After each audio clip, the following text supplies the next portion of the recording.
What's going on, guys? Thank you for tuning into the second video from the channel. I just want to go over like a few things. I got a few questions on my Instagram of like, how did I find the car? Like, what was the story behind it? So I just wanted to make a little quick video of like, the story behind the name of the car, the story behind how I got the car. I'm not gonna get into too much detail, but I'm gonna try to make it as short as possible too. I mean, since I was a kid, I've always heard about this car that my father built. I believe I was around 4 years old when he sold it, so I didn't quite remember it as much as maybe my brothers did, or the inspiration behind that car came from my father's cousin, which is the name of the car was Redbeard. I'm not going to get into too much detail about it, out of respect for the family and everybody that could be watching as well. But rotaries are very infamous for how high RPM they get. You're talking 10, 11,000 RPMs, and they're sometimes known for that pressure plate to explode. And like I said, I'm not going to go into too much detail, but long story short, they were by around the engine area at the track, and something happened of that sort, and struck him on the upper half of his body, and he passed away in the hospital later on. So that was a whole different car they were racing. I believe it was one of my uncles. It was an RX-2, Mazda RX-2. That was the car that they were racing at the time. And then later on, my dad ended up finding this RX-7, and he built it in inspiration for his cousin Redbeard. And that's why you see Redbeard on the side of the door. So, like I said, since I was a kid, I was told the story of Redbeard. I was told every now and then little bits of it, because of course as a kid, you don't want to hear too much of something of that sort. So my dad every now and then would tell me the stories of about his cousin and how close they were, and what they did with the RX-2 and all the crazy stuff they did back then, and of course the incident that happened. So I mean, if you're in Oliva, you know the story. If you're in the family, everybody knows the story. So it's not something that nobody knew of, or I only knew of. It's something that was family known. So as I got older, I kind of started getting curious about the car. When I was in high school, I believe he continued the story, and I asked him, I was like, do you know where the car is at? And he typical father response, I don't know where it's at, you don't want it, blah blah. Of course the father doesn't want the son to buy a race car and go crazy with it. But then again, I was 16 years old at the time. Now that I'm 27, I can buy it with my own money. He can't say anything.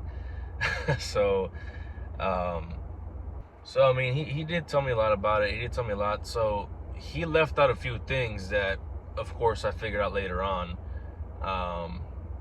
What had kind of blown everything up for me to find the RX-7 was in October last year. Orlando Speed World held an event, a pretty big event. I think it's called Sport Compact, something of the sort. You got a bunch of rotaries, 6-second rotaries, a bunch of crazy cars, and there happened to be a blue RX-3, and it kind of reminded me of my uncle's RX-2, the one that they were racing. And I had taken a video of it, and I sent it to one of my cousins, and it's crazy how everything works out. He told me, he's like, well, that's that's your family, that's your blood. And I'm going like, well, I don't know who this is. I'm 27 years old. I thought I met everybody that I would have met already. Come to find out, yeah, he was he's related to me on my father's mother's side. So I mean, it was a Saturday. He said, well, Sunday we'll go to the track and I'll introduce you to them, and so you can meet them. So Sunday came, I'm talking to him, and I mean, it's like I've known the guy for years. He's a super cool guy. we were talking about a bunch of stuff.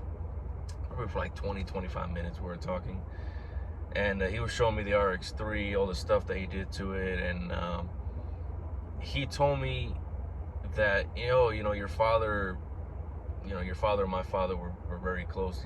They hang out a lot, and I'm thinking to myself, who's your father? And he said Redbeard.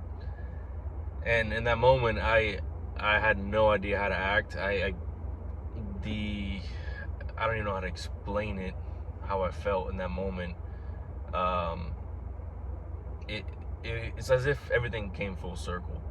Like I said, as all the stories that I was told since I was a kid up to that day, it was like, holy crap, what in the world? I didn't even know, Redbeard had a son, and here he is with almost the same car. And I'm thinking to myself, wow, this is insane. I couldn't keep it together. I was just going crazy, asking him 1,000 questions. And then I asked him at the end, I was like, do you have any idea, like, if my father's car is still alive? Because it's been a thought. If I were to find it, I would like to get it. But I never thought it was actually a thing. I didn't think it was attainable. I didn't think that car was still alive, to work on. I figure somebody raced it for a few years, crashed into it, and it's gone. So I asked him, I was like, do you have any idea? And he's like, well, I might have an idea. Let me call a few people, let me text a few people and see if, that car is still somewhere. A week went by, I didn't get anything. I believe it was sometime in November, middle of November. I got a text, and it was a picture of the RX-7, and it was such an insane feeling to see that car. Like, again, I understand it's just a car. Some people are gonna be like, dude, it's just a car, relax. But at the same time, a lot of people don't understand the history behind that car. They don't understand, how important that car was in the family, and everything that happened with his cousin. So to me, it's a huge deal. To me, it's a humongous deal. To some people, it's like, dude, it's just a normal car, but not to me. Not to me. That car was something that as a kid I would dream of having. If you look at all my pictures when I was a baby, that car is in the photo album. That car would be my background for years, or like, I would ask my father, and he would bring out all the photos we had from 91 to 99 of everything he did, and he felt so proud of that car. So it's not just a car to me. It's something that I'm just super blessed the fact that I found it. Super blessed that everybody that helped me, that we found the car, and I'm super thankful for all that. Because I mean, it's a huge thing. It's a huge thing to me, and I can tell my father is definitely slowly getting back into it. At first, he's like, dude, you're freaking crazy. Like, what the heck you doing? But then now he kind of warmed up to it a little bit. So at least I have some help here, because I can't do this by myself. But yeah, that's the story. Again, it's a very important car to me. So thank you guys for tuning in and watching all the videos. There will be more. I plan on doing a few more videos this week. I have a few parts coming in, so I'm gonna do a video of like what I'm currently doing in the car, so you guys can kind of keep up. Maybe I'll do like a once-a-week video of like updates and stuff. Then we'll just go from there. Thank you guys for watching.